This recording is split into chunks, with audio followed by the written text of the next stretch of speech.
He sacado, y no voy a hablar de toda la parte endoscópica, porque ya se ha dado y se ha dado brillantemente bien, y así mi charla es más corta.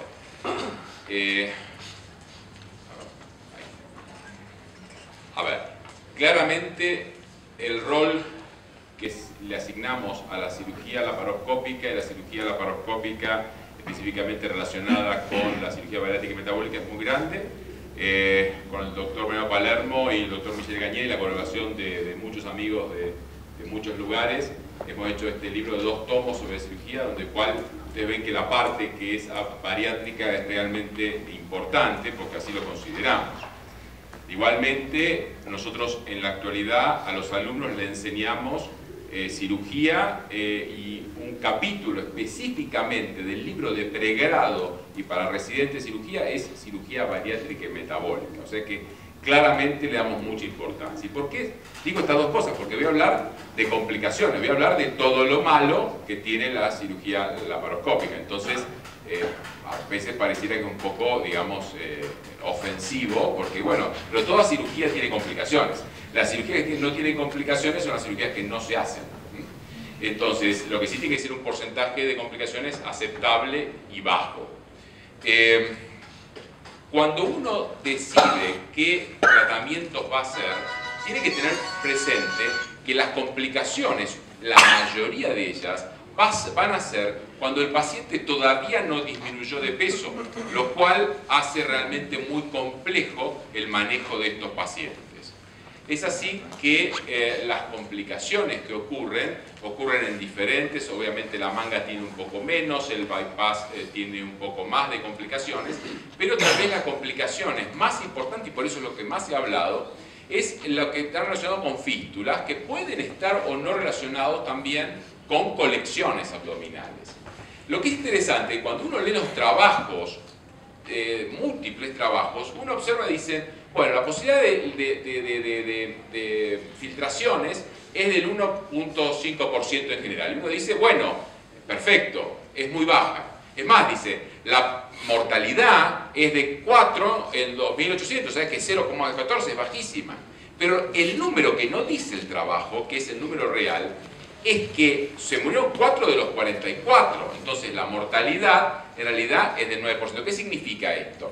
Posiblemente sea más baja, un poco más baja, es discutible, pero lo que quiero decir con esto es que ante un paciente que tiene una cirugía bariátrica y se complica por las comorbilidades que tiene el paciente, por lo difícil del diagnóstico de la complicación muchas veces y por lo difícil que es tratarla, lo vuelve un paciente muy complejo. O sea, una complicación de una cirugía bariátrica es una complicación a la cual hay que prestarle mucha atención para diagnosticarla y para tratarla. Y el tratamiento de la complicación tiene que ser laparoscópico, endoscópico y percutáneo. A mí a veces me llama la atención cómo los cirujanos queremos tratar todo a través de cirugía nada más y no a través de percutánea o endoscopía. Un amigo dice, cuando escuchaba esto una vez dijo, claro, es como el que tiene un martillo, pero el que tiene solamente un martillo, todos los tornillos son clavos, porque lo único que puedo hacer es agarrar el tornillo y martillarlo como si fuera un clavo. Entonces, tenemos que tener presente que los servicios de cirugía hoy deben contar con endoscopía e intervencionismo. De hecho, en la Argentina, la radiología intervencionista no lo hacen los radiólogos, sino que lo hacemos los cirujanos. No voy a hablar específicamente, es un trabajo que presentamos en el año 2013 de manejo de complicaciones, la parte endoscópica, el doctor Luis Caro y el doctor Cecilio Cerisoli, que trabajamos en conjunto. Me voy a dedicar a la primera parte, que hacemos unas cosas un poquito diferentes de cómo se habló, para que tal vez si da tiempo hoy o mejor mañana vamos a discutirlo.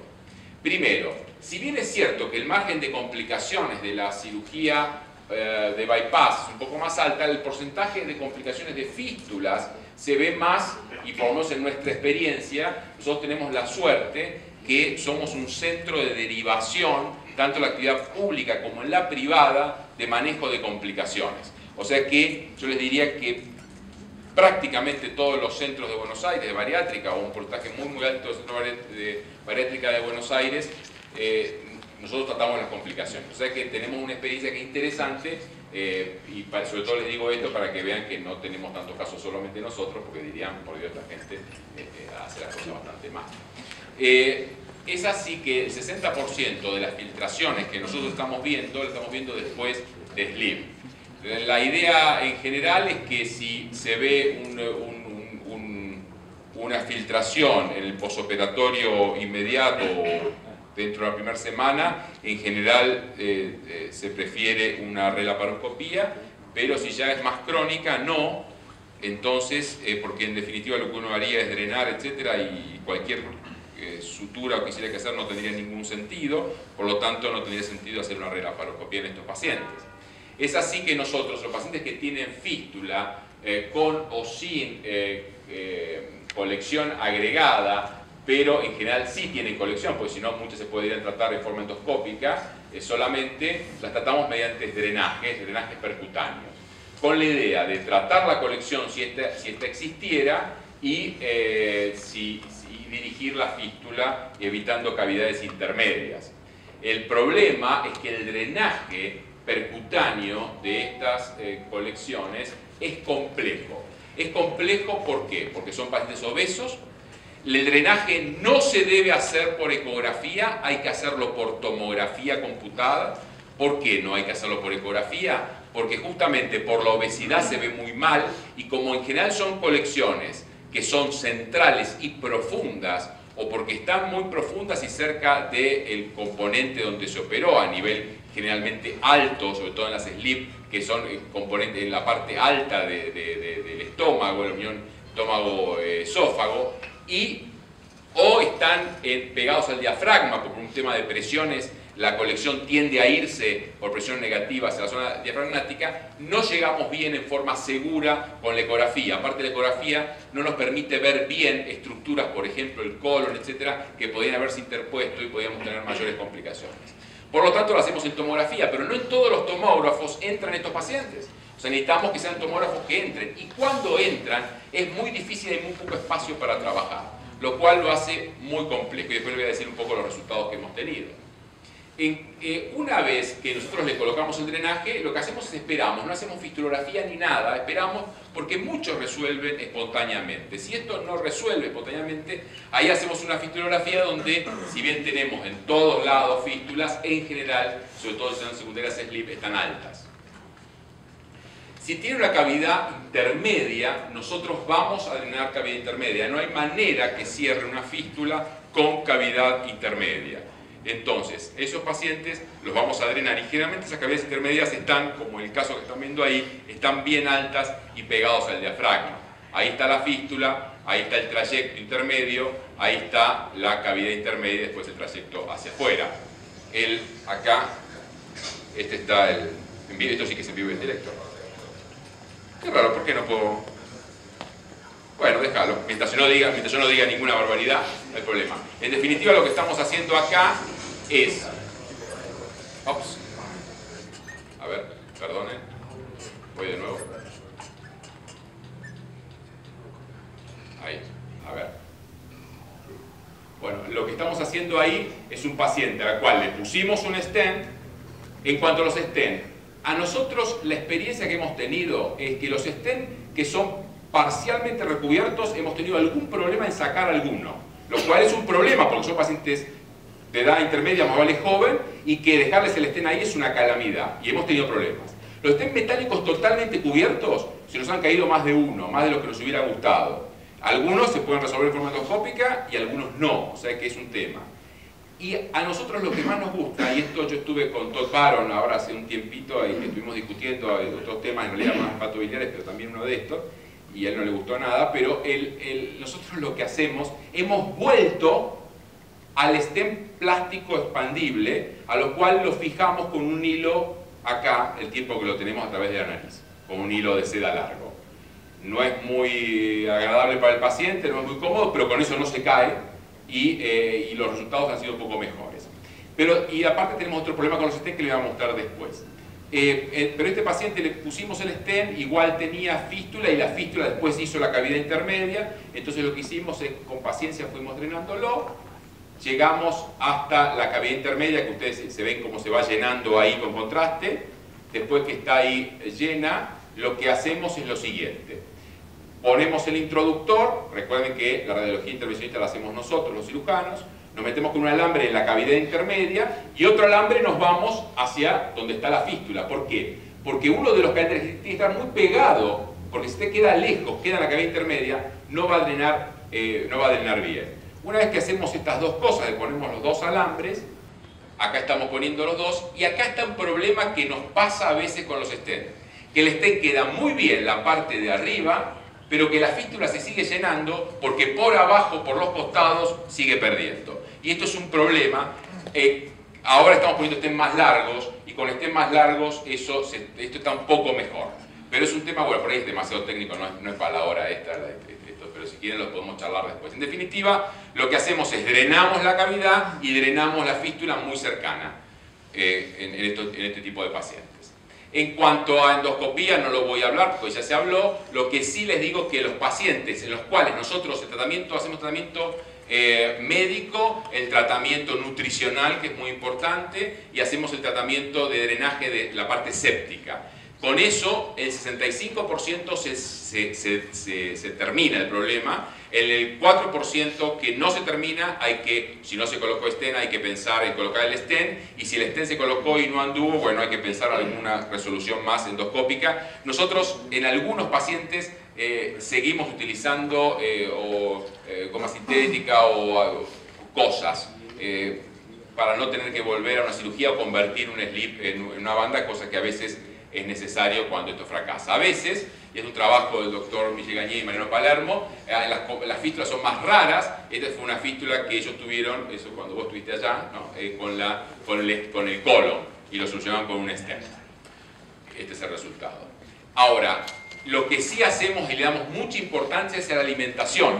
Uno dice, no, pero si ¿qué más queremos? Que el paciente coma menos porque entonces va a bajar más de peso, etc. No, nosotros necesitamos que esté alimentado. Es algo, bueno, también para discutir, pero nosotros no podemos no alimentar a estos pacientes aunque queramos que pierda de peso, por el tema de que cierre, etc.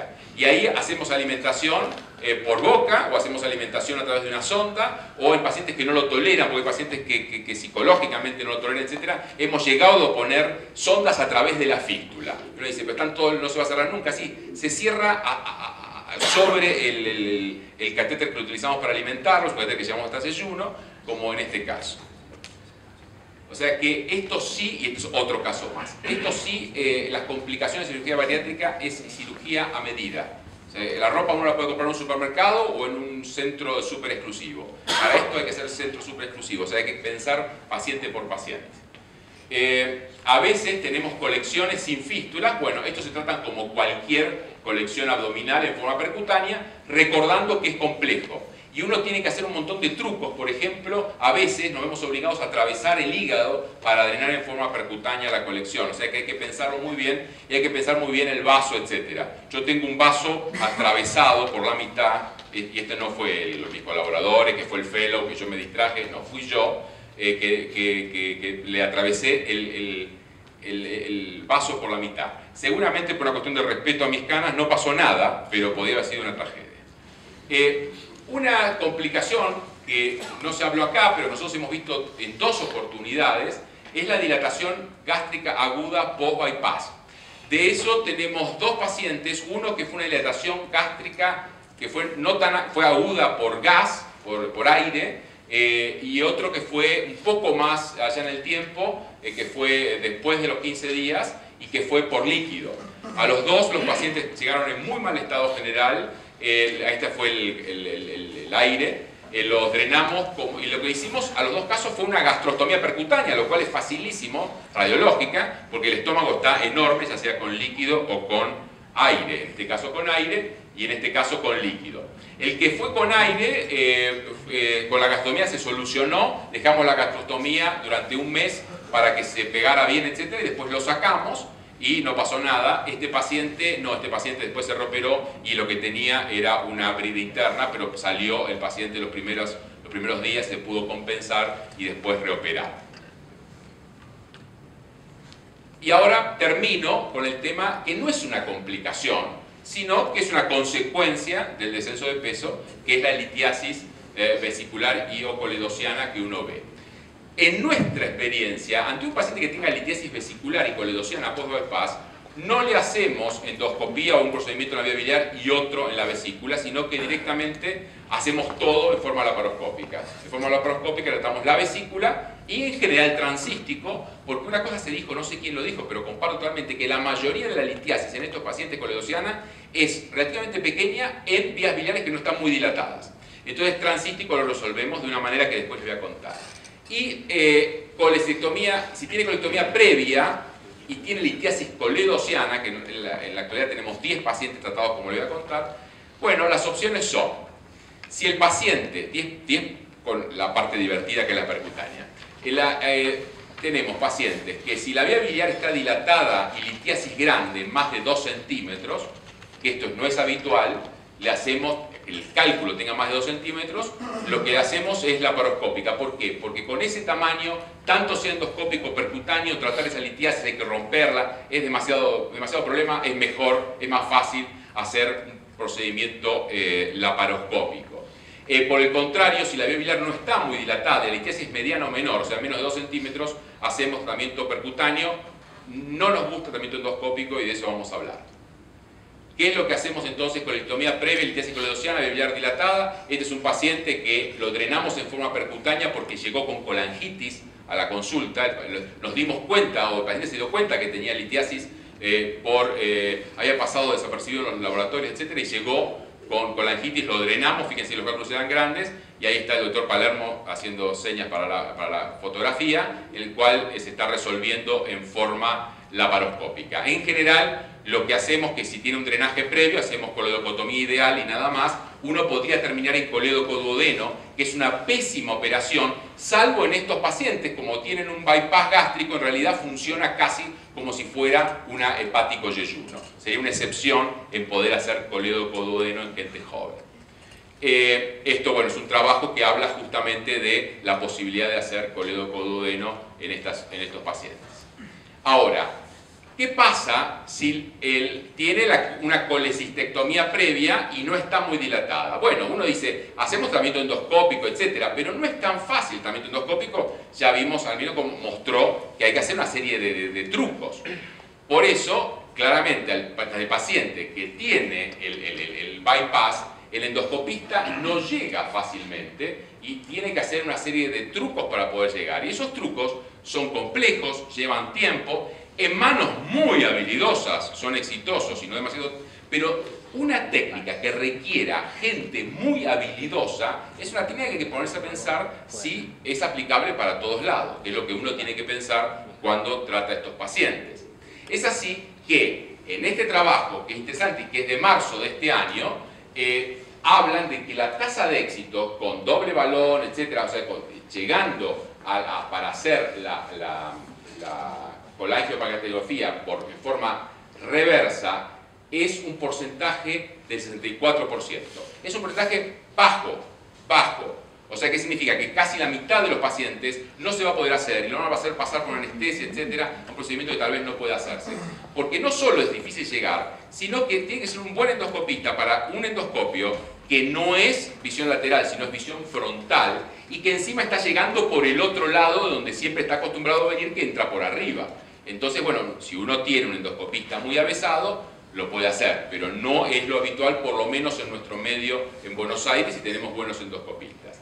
Es por eso que los endoscopistas han hecho más esta, que es la versión híbrida que nos estamos hablando, el trabajo de Raúl Rosenthal, donde es la técnica de abrir el estómago con la laparoscopia, bueno, lo que vimos y muy bien vimos anteriormente. Ahora bien, a nosotros no nos gusta demasiado esto, y por el tema esto de que lo vemos demasiado complejo, y lo que hacemos es tratamiento percutáneo. Uno podrá decir, pero ¿cómo? Si la vía biliar es fina. Bueno, claramente hoy el tema de si la vía biliar es fina o dilatada para el tratamiento percutáneo o no de la vía biliar no corre más. Hoy con un centro de mediana experiencia la vía biliar fina se puede tratar exactamente igual intrahepática que si fuera dilatada.